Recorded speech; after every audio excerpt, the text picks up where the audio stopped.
എപ്പിസോഡിന്റെ opening സീനില് ഇപ്പൊ കെട്ടിയിട്ടിരിക്കുന്ന സായെ കാണിക്കുന്നു. അവൻ കുട്ടപ്പനോട് പറയും, നീ കാണിക്കുന്ന സ്നേഹത്തിന്റെ ഒരംശം പോലും അവന് നിന്നോടില്ല. മാത്രമല്ല, അവന് നിന്നോട് തീർത്താ തീരാത്ത വെറുപ്പാണ്. എന്നിട്ട് നീ വീണ്ടും വീണ്ടും അവന് വേണ്ടി ഇപ്പൊ അപകടത്തിലേക്ക് പോയിക്കൊണ്ടിരിക്കുകയാണ്. ഒറോച്ചിമാറു അവൻ ചില്ലറക്കാരനല്ല. അവന്റെ പുറകെ ഒരുപാട് പേരുണ്ട്. അവനെ തോൽപ്പിക്കാൻ അത്ര പെട്ടെന്ന് നിങ്ങളെ കൊണ്ട് കഴിയില്ല. അതിന് കുട്ടപ്പൻ, ഒരുപാട് വർഷങ്ങള് ഞാനും സാസുകയും സാക്കുറയും ഞങ്ങളെല്ലാവരും ഒരുമിച്ചാണ് ജീവിച്ചത്. അവനില്ലാത്ത ഒരു ലീഫ് വില്ലേജിനെ കുറിച്ച് ഞങ്ങൾക്ക് ചിന്തിക്കാൻ പോലും കഴിയില്ല. അതുകൊണ്ട് എന്ത് വില കൊടുത്തും അവനെ ഞങ്ങൾ വീണ്ടെടുക്കും. കുട്ടപ്പന്റെ വാക്ക് കേട്ട് ഇപ്പൊ സാക്കുറയും മാസ്റ്ററും കുട്ടപ്പനെ നോക്കി നിൽക്കും. അത്രയും നേരം ഫൈറ്റ് ചെയ്തതില് അവർക്ക് വിഷമമില്ല. പക്ഷെ കുട്ടപ്പന്റെ ഈ മനസ്സ്, അത് കാണുമ്പോ അവർക്ക് ഒരുപാട് വിഷമാവും.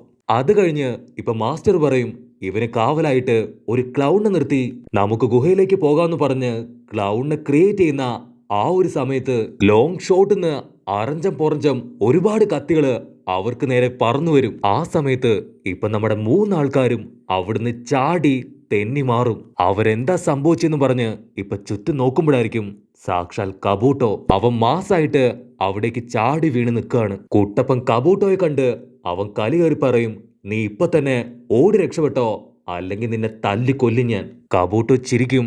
അവൻ സായിയോട് പറയും, നീ ഇത്രയും പെട്ടെന്ന് ഈ ട്രാപ്പിൽ പോയി വീഴുമെന്ന് ഞാൻ പ്രതീക്ഷിച്ചില്ല. കുട്ടപ്പൻ ഉടനെ അവന്റെ ക്ലൗഡിനെ ക്രിയേറ്റ് ചെയ്ത് റസംഗൺ പവർ എടുത്ത് കബൂട്ടോയ്ക്ക് നേരെ ഇപ്പൊ ചാടി അങ്ങോട്ട് വീഴും. കബൂട്ടോ ആവട്ടെ, അവൻ ആള് ചില്ലറക്കാരനല്ല. അവന്റെ സർവ്വ പവറും എടുത്ത് കുട്ടപ്പനെ വെട്ടിത്തിരിപ്പിച്ച് അവന്റെ വയറ്റില് ഒരൊറ്റ ചവിട്ട്. ആ ചവിട്ട് കൊണ്ട് കുട്ടപ്പൻ തെറിച്ച് വീണാലും അവൻ വിടില്ല. കുട്ടപ്പൻ വീണ്ടും ഇപ്പൊ ശക്തി സംഭരിച്ച് കബൂട്ടോയുടെ അടുത്തേക്ക് ഓടി ഓടി വരികയാണ്. കുട്ടപ്പൻ അവന്റെ ക്ലൗൺസിനെ ക്രിയേറ്റ് ചെയ്ത് ഇപ്പൊ കബൂട്ടോയുടെ അടുത്ത് എത്താൻ നേരം കബൂട്ടോ ആവട്ടെ കുട്ടപ്പന്റെ ഒരു ക്ലൗണിനെ കാലെ തൂക്കിയെടുത്ത് ബാക്കിയുള്ള ക്ലൗണുകളെല്ലാം തന്നെ അതുപയോഗിച്ച് അട്ടിച്ചു തെറിപ്പിക്കും. മാസ്റ്റർ ടെൻഷനായി ഇപ്പൊ ചാടി വന്ന് ആളുടെ വുഡ് ക്ലൗൺ എടുത്ത് കബൂട്ടോയെ ലോക്ക് ചെയ്ത് പിടിക്കാൻ ശ്രമിക്കും. അത് കണ്ട സാക്കുറ ആവട്ടെ അവളുടെ ഫുൾ പവറിൽ ഓടി വന്ന് കൈ ചുരുട്ടി അവനെ ഇടിക്കാനായിട്ട് ശ്രമിക്കും. പക്ഷെ അവൻ സൈഡിൽ ശബ്ദം ഉണ്ടാക്കി അവളെ വെട്ടിത്തിരിപ്പിച്ച് അവളെ തൂക്കിയെറിയും. അവൾ അങ്ങനെ പോയി അടുത്തുണ്ടായിരുന്ന ഒരു തേനീച്ച കൂട് അത് തല്ലി തകർക്കും. തേനീച്ചകൾ പറന്നു വന്ന് ഇപ്പൊ കബൂട്ടോയെ വട്ടവിട്ട് പറക്കുമ്പോ അവൻ 32 പമ്പ് സർക്കിൾ ക്രിയേറ്റ് ചെയ്ത് ഇപ്പൊ തേനീച്ചകളെല്ലാം തന്നെ അറഞ്ചം പൊറഞ്ചം അടിച്ചു കൊല്ലാണ്. ഇവിടെ കബൂട്ടോ അവന് മനസ്സിലാവും, അവനെ കൊണ്ട് ഈ 3 പേരെയും ഒറ്റയടിക്ക് കൺട്രോൾ ചെയ്യാൻ കഴിയില്ല. അവൻ സായിയുടെ കെട്ടഴിച്ച് ഇപ്പൊ അവനോട് പറയും, നീ എന്നെ ട്രസ്റ്റ് ചെയ്യ്, നമ്മൾ ഒറ്റക്കെട്ടായി നിന്ന ഇവരെ 3 പേരെയും അടിച്ചോടിക്കാം. അത് കേട്ടുടനെ ഇപ്പൊ സായും കബൂട്ടോടെ കൂടെ ഫൈറ്റ് ചെയ്യാൻ റെഡി ആയിട്ട് നിൽക്കും. ഇവിടെ സാക്കുറയ്ക്ക് ഓൾറെഡി അടി കിട്ടിയതുകൊണ്ട് തന്നെ അവൾക്ക് വേദനയെടുത്ത് അവിടെ കിടന്ന് കരയാൻ തുടങ്ങും.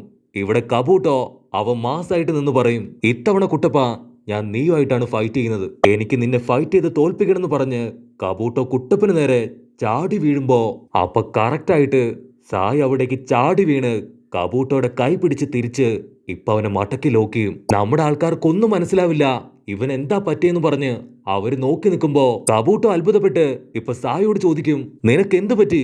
ഇത് ഞാനാണ് കബൂട്ടോ. പക്ഷെ സായി അവനൊരു അക്ഷരം പോലും മിണ്ടാതെ ഇപ്പൊ കുട്ടപ്പൻ പറഞ്ഞ കാര്യങ്ങള് അതൊന്നൊന്നായിട്ട് ആലോചിക്കുകയാണ്.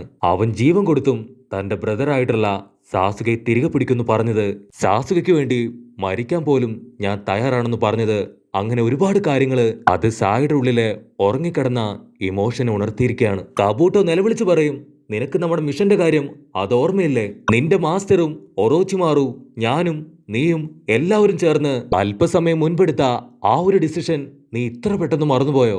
അതിന് സായി പറയും, എനിക്ക് തിരിച്ചറിവ് കിട്ടി, ഞാൻ ചെയ്തതും ചിന്തിച്ചതും എല്ലാം തെറ്റാണ്. അപ്പൊ ആ ഒരു ഗ്യാപ്പില് ഇപ്പൊ മാസ്റ്റർ ആവട്ടെ ആളുടെ വുഡ് ക്ലൗൺ ഉപയോഗിച്ച് കബൂട്ടോ അങ്ങനെ തന്നെ വലിഞ്ഞു മുറുക്കി കെട്ടി ഇപ്പൊ ഒരു മൂലക്കിട്ട് അവന്റെ ഒരു ക്ലൗണിനെ കാവൽ നിർത്തും. കുട്ടപ്പൻ സായിയോട് ചോദിക്കും, പെട്ടെന്നൊരു മാറ്റം ഉണ്ടാവാൻ നിനക്ക് എന്തു പറ്റി? അതിന് സായി പറയും, നീയാണ് എന്റെ കണ്ണു തുറപ്പിച്ചത്. നിനക്ക് സാസുകയോടുള്ള ഇഷ്ടം, അവനോടുള്ള സ്നേഹം, അതാണ് എന്റെ ഇമോഷൻസിനെ ഉണർത്തിയത്. സായി ഒരു സെക്കൻഡ് ഇപ്പൊ സാക്കുറ പറഞ്ഞ കാര്യങ്ങള് അത് ആലോചിക്കും. നിനക്ക് ഇമോഷൻസ് ഇല്ലായിരുന്നെങ്കിൽ തീർച്ചയായിട്ടും ഈ ഒരു ബുക്ക് കിട്ടിയപ്പോ നീ സന്തോഷിക്കില്ലായിരുന്നു. കാരണം ഇത് നിന്റെ ബ്രദറിന്റെ ബുക്കാണ്. അതുകൊണ്ട് തന്നെ നിനക്ക് ഇതിനെ വിട്ടുപിരിയാൻ കഴിയില്ല. നിങ്ങളുടെ 2 പേരുടെയും സാസുകയോടുള്ള സ്നേഹമാണ് എന്നെ അത്ഭുതപ്പെടുത്തിയത്. അതുകൊണ്ടാണ് ഞാൻ എന്നെ തന്നെ തിരുത്തിയെന്ന് പറയുമ്പോ ഇപ്പൊ കബൂട്ടോ അത് കേട്ട് ചിരിക്കും. അവൻ പറയും, സാസുക അവൻ ഒരുപാട് മാറിപ്പോയിരിക്കുന്നു. അവനിപ്പോ നിങ്ങളെ തീരെ ഇഷ്ടമല്ല. നിങ്ങൾ തലകുത്തി നിന്നാലും അവനെ തിരികെ കൊണ്ടുവരാൻ കഴിയില്ല. കാരണം അവനവന്റെ സ്വന്തം ഇഷ്ടത്തിനാണ് ഒറോച്ചിമാറുവിന്റെ അടുത്തേക്ക് പോയത്. അപ്പോ ഒരു പല്ലി ഇപ്പൊ കബൂട്ടോയുടെ അടുത്തേക്ക് വരും. കബൂട്ടോ പറയും, സാസുക അവനിപ്പോ ട്രെയിനിങ് എടുത്ത് റൂമിൽ വിശ്രമിക്കുന്നുണ്ടാവും. അതിന് സായ് പറയും, അവൻ പറഞ്ഞത് സത്യമാണ്. സാസുക ഇപ്പൊ ഒരുപാട് ട്രെയിനിങ് ഒക്കെ എടുത്ത് പവർഫുൾ ആയിക്കൊണ്ടേയിരിക്കുകയാണ്. അതിന് കുട്ടപ്പൻ ഇനിയും വെയിറ്റ് ചെയ്യേണ്ട കാര്യമില്ല, ഗുഹയിലേക്ക് ചെന്ന് സാസുകയെ പുറത്തു കൊണ്ടുവരാം. അതിന് കബൂട്ടോ ടെൻഷനായിട്ട്, നിങ്ങളെ കൊണ്ട് പറ്റില്ല, കാരണം അവിടെ ഒരുപാട് മുറികളുണ്ട്.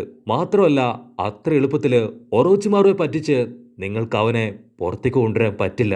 ഒറോച്ചിമാറുവിനെ തോൽപ്പിച്ച് നിങ്ങൾക്ക് അവനെ രക്ഷിക്കാൻ കഴിയില്ല. അതിന് കുട്ടപ്പൻ, എന്ത് റിസ്ക് ആണെങ്കിലും കുഴപ്പമില്ല, ഞങ്ങൾ ഈ മിഷൻ അത് ഏറ്റെടുക്കും. അതിന് കബൂട്ടോ നിലവിളിച്ച് പറയും, ഞാൻ പറയുന്നത് നിങ്ങൾ കേൾക്കുന്നില്ല അല്ലേ?